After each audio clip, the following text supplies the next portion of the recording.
细解《藏海传》的历史原型。要不是《藏海传》，咱也不知道大明的抓马事件居然这么多。这段时间看《藏海传》啊，有观众觉得剧情太魔幻、太胡扯了。太监居然在宫里唱大戏，放个烟花，主角就能溜进宫，一个侯爷带着几百个亲兵就敢杀入皇宫。但朋友们，咱别看多了那些大男主爽剧，就忘了历史啊。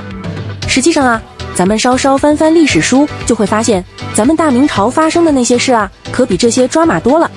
有宫女合伙想用床单勒死嘉靖帝，还是皇后见义勇为救下来的；还有人偷溜进皇宫，用木棍敲太子头的；甚至有大臣跟妃子抢皇帝，抬起皇帝就跑；更有大臣上朝一言不合就开打，太监当着皇帝面掐架，皇帝还亲自摆酒劝架的。你有病！这些离谱的事情多了去了。没错，咱大明的口碑就是这么毋庸置疑。所以，其实《藏海传》中的很多剧情放在明朝背景下，真的都挺合理的，而且还能找到原型。比如剧中曹敬贤和平津侯公然火拼这一段。先说说为什么一个太监敢在自己生日宴上带人来杀一品君侯全家？因为丞相制度废除后，皇帝把政务都扔给了太监，于是出现了宦官专权的情形，说是只手遮天也不为过。而且明朝官场盛行武斗之风，别说寿宴了，就是在朝堂上也确实有大臣斗殴的真实事件，最有名的就是午门血案。这起事件发生在明朝正统14年，北直隶京师午门。当时凌晨朝会，有官员上奏要求诛杀宦官王振全族，王振的党羽为都指挥使马顺当场呵斥群臣，激起众怒。结果在当时还是监国成王朱祁钰的面前，有人直接动手将马顺活活打死，另外2名宦官也被揪出来当场打死。朱祁钰害怕想回宫去，但在兵部尚书于谦的劝说下，下令将王振抄家灭族。而参与打人的官员们并未受到惩罚，反而因义愤填膺受到朝野称赞，成了抗敌派的代表人物。再比如第27集中，平津侯带着几百旧部就敢杀入皇宫，很多观众就不干了，你这不是胡扯吗？没个几万大军怎么敢谋反啊？那我只能说，这么多年来，我们观众真是被那些挥挥手动不动就10万大军的爽剧爽文给洗脑了。其实历史上啊，朱棣靖难也不过800府兵，李世民也是800亲卫就赶来个玄武门兵变，而最有名的陈胜吴广起义最初也不过900人啊。就咱们的故宫，明代建的，预约1万人都要站不下了，还几万人呢？前面打得热火朝天，后面刀都拔不出来。所以说，《藏海传》拍的并不魔幻，只要接受它的时代背景是明朝，那就一切都合理了。而且抛开鬼洗，灭门三老灯竟然也有真实原型，藏海也不只是个修墓的。藏海的这个复仇路线，应该就是参考的明朝政治家李贤。李贤没有显赫家世，算是个小振作题家，但他被誉为宰相之才，是个绝顶的天才。正统14年8月，英宗朱祁镇被宦官王振唆使，率军出征瓦剌。没想到王振指挥失误，结果明军惨败，英宗被敌人俘获。这场战争中，40万大军几乎无人幸存，文武百官几乎全都战死，只有文臣李贤一路跋山涉水，奇迹般的活着回到了朝廷。后朱祁镇的弟弟代宗朱祁钰即位后，看到李贤在土木堡之变中的表现，便任命他为兵部右侍郎，负责协助于谦筹划防务。于谦清正廉明，是景泰朝的核心辅臣。而此前英宗被俘，就是于谦为了稳定朝局，力排众议，拥立代宗朱祁钰即位。后来也是于谦调集兵力，最终击退瓦剌，拯救了当时的明朝危局。李贤在代宗时期与于谦共事，两人志同道合，情谊深厚。于谦很看重李贤的才华和谋略，常常在朝廷上为他争取机会。而李贤对于谦的正直也颇为敬仰，视其为自己的老师。可美好的时光总是短暂。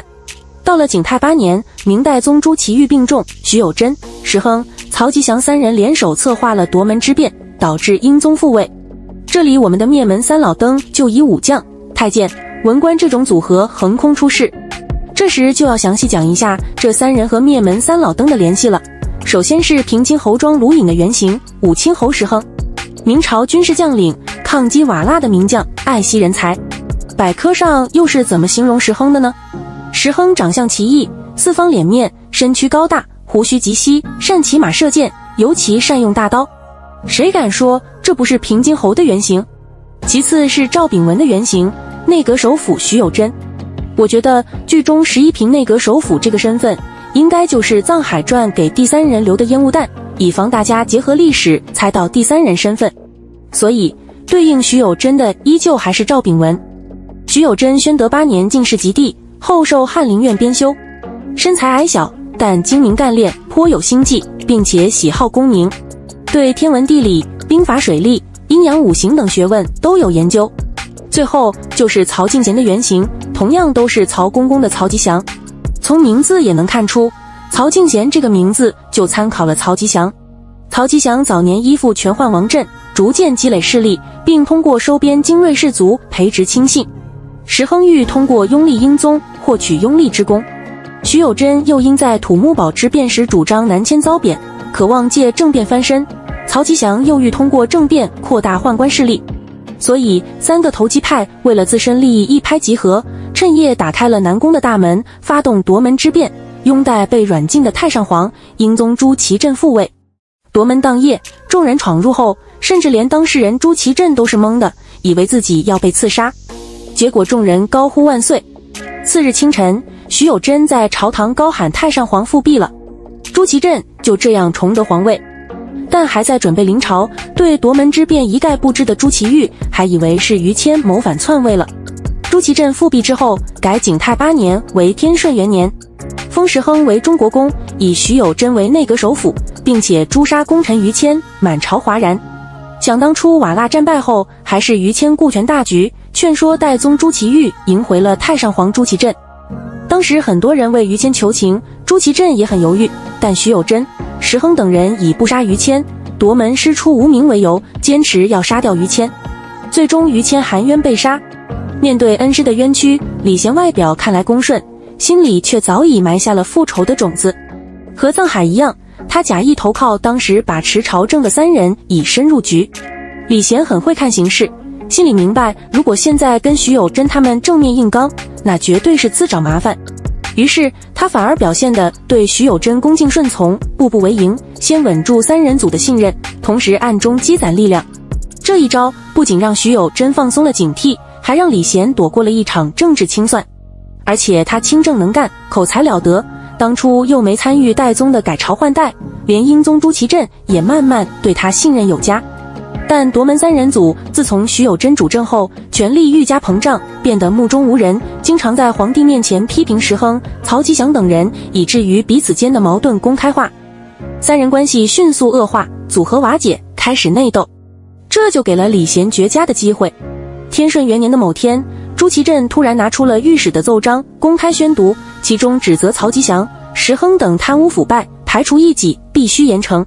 朱祁镇还意味深长地看了徐有贞一眼，这一眼将曹吉祥和徐有贞的矛盾暴露在众人面前。曹吉祥以为此事主谋是徐有贞，而不知是李贤策划。策划第2次举发石亨等人的时候，被石亨的眼线提前发现。最后在石亨和曹吉祥的煽动下，徐有贞被英宗怀疑专权，皇上下令将2人同时囚禁。但李贤在其他大臣的劝说下，重新获得了职务。他虽险些丧命，但凭借智谋，成功除掉了徐有贞这个首要目标。徐有贞倒台后，李贤开始对付石亨和曹吉祥。天顺4年，在李贤的精心策划下，石亨入狱1个月后惨死狱中。这时曹吉祥见势不妙，竟要发兵谋反。他和养子攻打皇宫，还劫持了李贤，但不到2个时辰就被朱祁镇平定。最后曹吉祥被凌迟处死。至此，随着徐有贞被发配，石亨入狱而死，曹吉祥谋反被诛，李贤的大仇得报，最终也帮恩师于谦的冤案平反，恢复了于谦的名誉和官职。这也和藏海最后让皇上帮蒯夺澄清一事对应上了。另外还有那个说话软不拉几的皇帝，在历史上是什么结局？他的历史原型又是谁？但实际上我觉得他刚开始我演这个皇帝，他那个状态有点像谁？景泰皇帝。景泰皇帝就是临时被推上皇位的，身体不好，没有子嗣那样的一个状态，但是他又喜欢做木匠活，又像天启，他玩弄权术又有点像嘉靖皇帝，薄情寡义有点像万历皇帝，但实际上所有的这些皇帝都浓缩到这一个皇帝身上。首先，剧中的皇帝最有特色的镜头就是在刨木头，而在明朝历史上，唯一一个被称为木匠皇帝的就是朱由校，且最擅长的就是建筑设计。这点，含章殿中满屋子的模具就是证明。不得不说，他们老朱家的人除了不做皇帝，哪方面都能出人才。